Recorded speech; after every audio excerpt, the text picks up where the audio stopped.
नमस्कार विद्यार्थी मित्रों। इयत्ता 11वीं के लिए कक्षा 11वीं के लिए हम लोग कलम का सिपाही नामक जो रेडियो रूपक है वह देख रहे थे। पहला जो हिस्सा है वह शायद पूरा हो चुका था और दूसरे में हमने प्रवेश कर लिया था। परिवर्तन संगीत और परिचर्चा शैली में बातचीत का ये सिलसिला अब आगे चलते हैं। आप आगे देखिए। इससे पहले आप लोगों को थोड़ी सी उसके बारे में प्रवेश विषय के बारे में समझा देता हूँ। प्रस्तुत रेडियो रूपक उपन्यास सम्राट मुंशी प्रेमचंद जी पर आधारित है। किसान, मजदूर, नारी और समाज के पिछड़े वर्ग की मसीहा प्रेमचंद जी की रचनाएं आज भी प्रासंगिक लगती है। डॉक्टर सुनील केशव देवधर ने प्रेमचंद जी के व्यक्तित्व और कृतित्व को आलोचना रोचक ढंग से प्रस्तुत की है। आलोचना रोचक ढंग से। तो देखिए, पाठ के सार के रूप में यहाँ जो कुछ कहा गया है वो इस प्रकार है। प्रेमचंद जी का साहित्य आज के संदर्भ में भी उतना ही सटीक है जितना उनके अपने समय में। प्रेमचंद जी के किसी भी पात्र को उठाया जाए वह आज के समाज का प्रतिनिधित्व करता सा लगता है। चाहे गोदान का होरी हो या पूस की रात का हलक, नमक का दरोगा का आलोप दिन हो या निर्मला की निर्मला, सभी आज के समाज का ही हिस्सा लगते हैं। इस प्रकार इस रेडियो रूपक के द्वारा जो कुछ आप लोगों के सामने रख दिया है वहां आगे देखने की कोशिश करते हैं। देखिए, कल हम लोग यहाँ तक आए थे। द्वितीय स्वर में कहा गया था कि यही कारण है कि जहां कहीं भी साहित्य प्रेमी मिल बैठते हैं वहां प्रेमचंद जी के व्यक्तित्व, कृतित्व और प्रासंगिकता, उनके उपन्यास, कहानियों और पात्रों के अलावा उनकी विचारधारा, प्रगतिशीलता आदि पर खुली बहस होती है। उनके उपन्यास व कहानियां ही नहीं, पात्र तक लोकप्रिय हुए हैं। उनका कहना है उनके उपन्यास और कहानियां नहीं लोकप्रिय हुई बल्कि पात्र भी लोकप्रिय हुए हैं। इस प्रकार की प्रासंगिकता यहाँ दिखाई देती है और वह भी बात उन्होंने यहाँ बता दी है। अब दूसरे हिस्से में क्या कहा है? परिवर्तन संगीत, परिचर्चा शैली में बातचीत कैसे समझा दिया देख लीजिए। सुधीर कहते हैं, जहां तक मैंने प्रेमचंद को पढ़ा है। क्या कहते हैं सुधीर? जहां तक मैंने प्रेमचंद को पढ़ा है तो भाई मैं तो यही कहूंगा कि, क्या कहूंगा? सुधीर कहता है यही कहूंगा कि उन्होंने अपने साहित्य में किसी निरुद्देश रूप का सृजन नहीं किया। क्या कहते देख लीजिए। उन्हें लगता है, सुधीर जी को लगता है, जहां तक प्रेमचंद जी को पढ़ा उन्होंने बताया तो भाई मैं तो यही कहूंगा कि उन्होंने अपने साहित्य में किसी निरुद्देश रूप का सृजन नहीं किया। निरुद्देश यानी कि कहीं सृजन नहीं किया। अपनी प्रत्येक रचना में, और तो और उन्होंने बता दिया है, अपनी प्रत्येक रचना में किसी न किसी समस्या को उठाया है। जो भी उनकी रचनाएं हैं ना, उन रचनाओं के प्रति देख लीजिए, गोदान हो या निर्मला हो या अलाउद्दीन जैसी पात्र क्यों न हो, जैसे कि जो भी कुछ हो उसी के प्रति उन्होंने बता दिया है कि प्रत्येक रचना में किसी न किसी समस्या को उठाया है और यहां तक कि अपने विचार के अनुसार उसके समाधान की ओर भी इशारा किया है। कपन कहानी को देख लीजिए, उसके सेवा सदन में देख लीजिए, जो भी कुछ है उसी के प्रति देख लीजिए। उन्होंने बता दिया है कि अपने विचार के अनुसार समाधान की ओर भी उन्होंने इशारा किया है। उस समय बड़ी चर्चा करते हुए दूसरे जो साथी है मधु क्या कहते हैं देख लीजिए।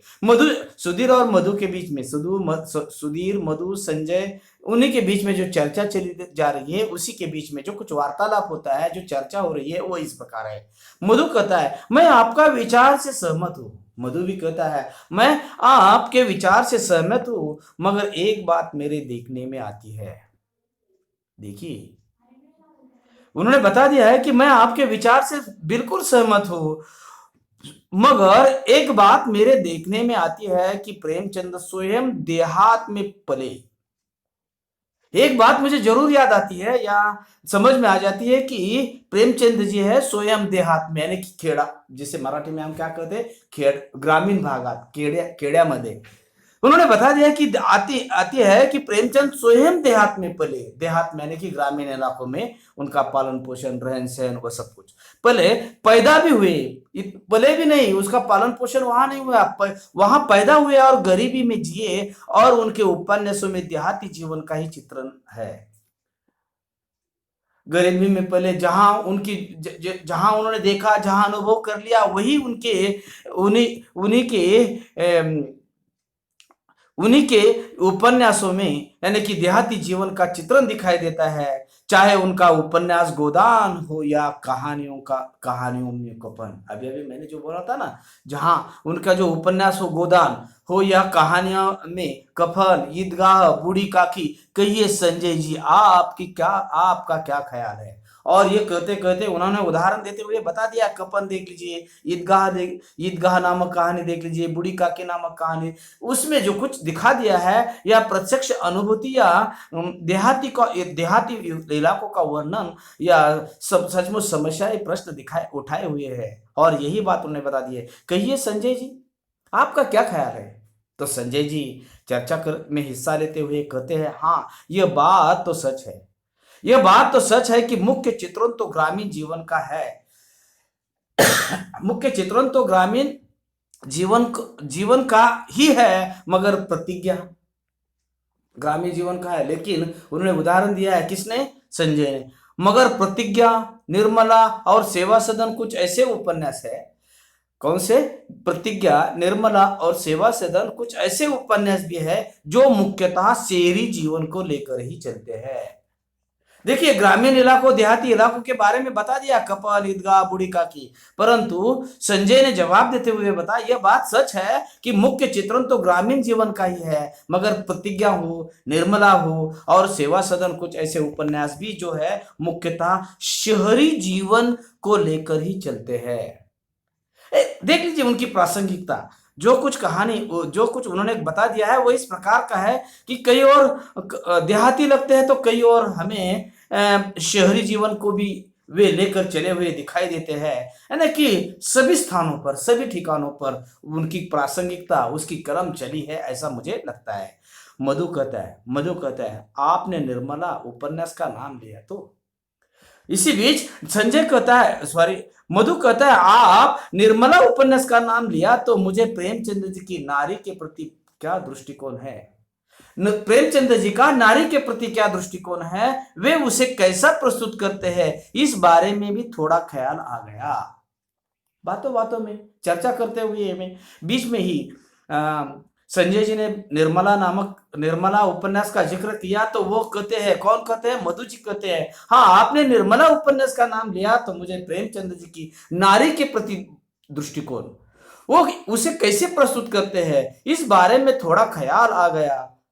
इसी बीच सुधीर जी चर्चा में हिस्सा लेते हुए कहते हैं, सुधीर जी कहते हैं, आपने ठीक कहा मधु जी, इस उपन्यास में हम भारतीय नारी की समस्या को मूर्त पाते हैं। हाँ, निर्मला नामक जो उपन्यास है, इसमें हम भारतीय नारी की समस्या को मूर्त पाते हैं। किसने कहा, सुधीर ने कहा। और निर्मला एक ऐसी स्त्री है, और उन्होंने आगे लिखा है, आगे कहा है, निर्मला ऐसी स्त्री है जो परंपराओं, रूढ़ियों, धर्म और कर्म कांडों में जकड़ी हुई है। जो निर्मला में जो नारी चरित्र है निर्मला, वह एक ऐसी स्त्री है जो परंपराओं से, रूढ़ियों में, धर्म और कर्म कांड से जकड़ी हुई है, और वह किसी भी तरह अपने मुक्ति नहीं कर पाती, वह किसी भी तरह अपनी मुक्ति नहीं कर पाती। ये चर्चा में बात करते हुए सुधीर जी कहते हुए दिखाई देते हैं। और आगे मधु जी कहते हैं, और आज भी क्या भारतीय नारी उतनी स्वतंत्र है जितनी समझी जाती है, सवाल किया। क्या मधु जी पूछते हैं कि और आज भी क्या भारतीय नारी उतनी स्वतंत्र है जितनी समझी जाती है। सवाल का जवाब सवाल कर दिया। तो उसी बीच में संजय जी ने क्या कहा, देख लीजिए। लगता है अब मधु जी अन्य बातों पर तो बोलने ही नहीं देगी। इसी बीच लगता है अब मधु जी अन्य बातों पर तो बोलने ही नहीं देगी। अच्छा मधु जी, यानी कि यह स्त्री पात्र है, मधु, सुधीर, मधु और संजय, यानी कि उन्होंने यह बता दिया है कि अरे लगता है अब मधु जी अन्य बातों पर तो बोलने ही नहीं देगी। अच्छा मधु जी आप ही बताइए, क्या प्रेमचंद को आप किसी किसी वाद से जुड़ा पाती है? मधु को उन्होंने सवाल कर दिया संजय जी ने। लगता है मधु जी अन्य बातों पर बोलने ही नहीं देगी। अच्छा मधु जी आप ही बताइए कि प्रेमचंद को आप किसी किसी वाद से जोड़ा पाती है? सवाल करते हुए अब मधु जी जवाब देते हुए कहती है, मधु जी कहती है जी, मधु जी कहती है जहां तक मैं सोचती हूं, उनके सोच है जहां तक मैं सोचती हूं कि कोई भी साहित्यकार अपने सामयिक वातावरण से प्रभावित होता अवश्य है। मधु जी ने जवाब दिया है कि कोई भी साहित्यकार अपने सामयिक वातावरण में, उस समय के वातावरण में, वो वातावरण से प्रभावित होता अवश्य है, मगर प्रेमचंद किसी एक धारा या वाद में बंद कर नहीं चले। लेकिन उन्होंने ये बता दिया कि इसके लिए ये अपवाद है। कौन? प्रेमचंद जी। उन्होंने बता दिया कि मगर प्रेमचंद किसी एक धारा या वाद में बंद कर नहीं चले। किसने बता दिया? मधु जी ने कहा, और उसकी सोच के अनुसार। और आगे आगे ये कहने के बाद सुधीर जी कहते हैं, इस संबंध में मैं तो यह कहूंगा, इस संबंध में सुधीर कहते हैं, इस संबंध में मैं तो यह कहूंगा कि वे वास्तविकता की ओर अग्रसर हो रहे थे। मेरा कहना तो है, कौन कहते हैं बीच में? सुधीर कहते हैं कि इस संबंध में मैं तो यह कहूंगा, यह कह सकता हूं कि वे वास्तविकता की ओर अग्रसर हो रहे थे। उनकी रचनाओं में वास्तविकता की ओर क्रमिक यात्रा हम देख सकते हैं। उन्होंने बता दिया वास्तविकता की ओर और क्रमिक यात्रा हम देख सकते हैं, तो फिर उन्हें वस्तुवादी भी कहा जा सकता है। देखते देखते सुधीर जी ने उन्हें बता दिया कि ये वस्तुवादी भी कहा जा सकता है। ये वस्तुवादी में लिखते हैं, वास्तविकता की ओर उनकी रचनाएं होती है, और इसीलिए वो कहते हैं वस्तुवादी भी हो सकते हैं, या वो तो वस्तुवादी भी कह जा सकते हैं। संजय इसी बीच संजय कहते हैं, हाँ यह तो ठीक है।